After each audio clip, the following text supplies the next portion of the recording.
Jesus no livro de Gênesis, a presença do Salvador. Desde o princípio. Quando pensamos em Jesus, logo lembramos dos evangelhos, onde ele nasce, ensina, morre e ressuscita. Mas a verdade é que a história de Cristo não começa em Mateus, mas sim em Gênesis. O próprio Jesus afirmou: "Antes que Abraão existisse, eu sou."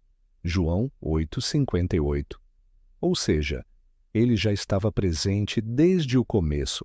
O livro de Gênesis, além de narrar a criação do mundo e os primeiros passos da humanidade, está repleto de sinais, símbolos e profecias que apontam para Jesus. Vamos explorar como o Filho de Deus já se revelava desde o início. 1. Jesus na criação. Gênesis começa com: "No princípio criou Deus os céus e a terra." Gênesis 1:1. Em seguida, o Espírito paira sobre as águas. Vete 2. E então Deus fala: "Haja luz." Vete 3. Aqui já vemos a Trindade: o Pai, Deus, o Espírito Santo e o Verbo, Jesus. João 1:3 confirma isso. No princípio era o Verbo, e o Verbo estava com Deus, e o Verbo era Deus. Todas as coisas foram feitas por meio dele. Ou seja, Jesus é o Verbo Criador, a palavra que trouxe a luz e a vida ao mundo. Ele está presente desde a fundação do universo. 2. A semente da mulher. Após o pecado de Adão e Eva, Deus declara à serpente: "Porei inimizade entre ti e a mulher, entre a tua semente e a semente dela. Esta te ferirá a cabeça, e tu lhe ferirás o calcanhar." Gênesis 3:15. Esse versículo é conhecido como o proto-evangelho, o primeiro anúncio do evangelho. Deus promete um descendente da mulher que derrotaria o mal. Detalhe, ele fala da semente da mulher, e não do homem, uma referência ao nascimento virginal de Cristo. Na cruz, Jesus foi ferido no calcanhar, mas venceu a serpente, Satanás, esmagando sua cabeça. 3. Abel e o sacrifício inocente. Caim e Abel ofereceram ofertas a Deus. Abel ofereceu um cordeiro e sua oferta foi aceita. Gênesis 4. Isso aponta para o sacrifício de Jesus, o Cordeiro de Deus.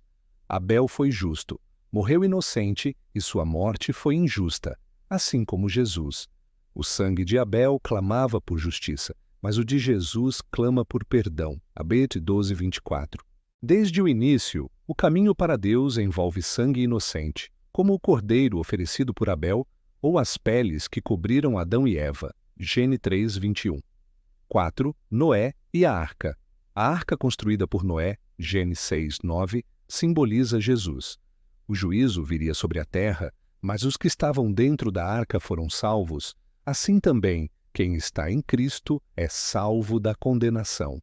A arca tinha uma única porta, Gênesis 6:16, e Jesus disse: "Eu sou a porta. Se alguém entrar por mim, será salvo." Job 10:9. Além disso, após o dilúvio, Deus faz uma aliança com Noé, apontando para a nova aliança que seria estabelecida através do sangue de Jesus. 5. Melquisedeque, sacerdote e rei. Em Gênesis 14, Abraão encontra Melquisedeque, rei de Salém e sacerdote do Deus Altíssimo. Ele oferece pão e vinho e abençoa Abraão.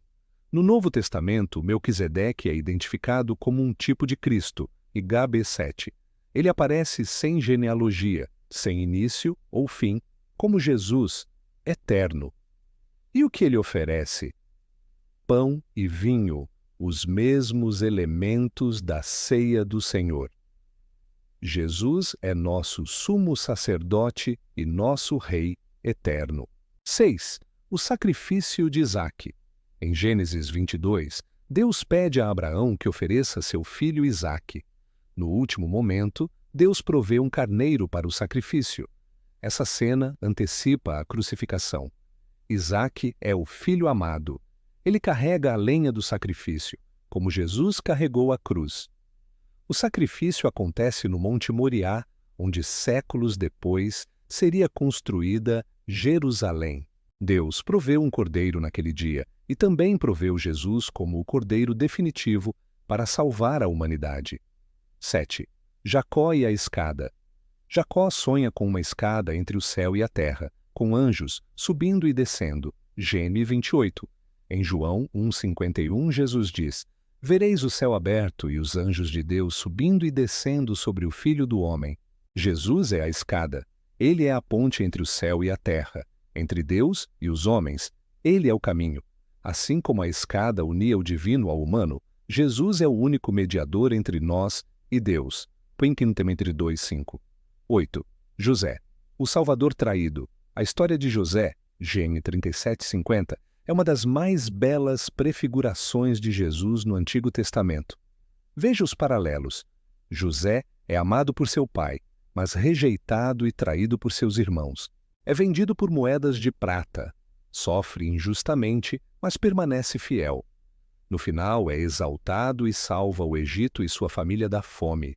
Assim como José, Jesus foi rejeitado pelos seus, vendido por 30 moedas, julgado injustamente e exaltado à direita de Deus. José perdoa seus irmãos e os acolhe. Jesus também nos perdoa e nos chama de irmãos. Agabete 2,11. 9. A promessa a Abraão. Deus faz uma aliança com Abraão, prometendo que em sua descendência seriam benditas todas as famílias da terra. Gênesis 12,3.